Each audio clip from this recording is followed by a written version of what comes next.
Air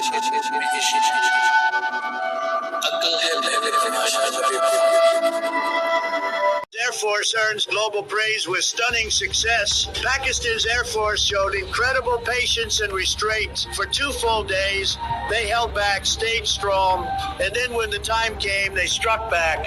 They took revenge, and India was left screaming. They never expected this, and it's a huge embarrassment for them. Pakistan shot down India's jet and captured an Indian pilot. India's Rafale jets bought from France were made a mockery of. Even France's company is embarrassed now. India has humiliated itself and its allies on the global stage.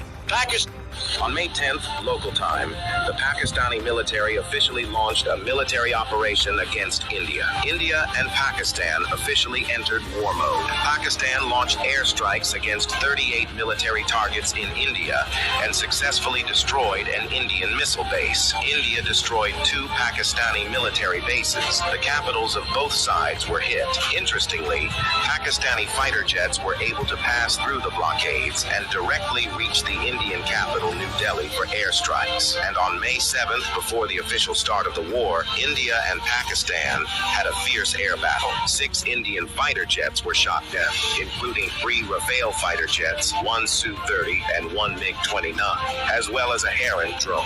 On the Pakistani side, no fighter jets were shot down. Not even 1 Indian fighter jet crossed the Pakistani border. So why did the situation between India and Pakistan suddenly deteriorate this time? Is the war between India and Pakistan a continuation of the U.S.-China tariff war?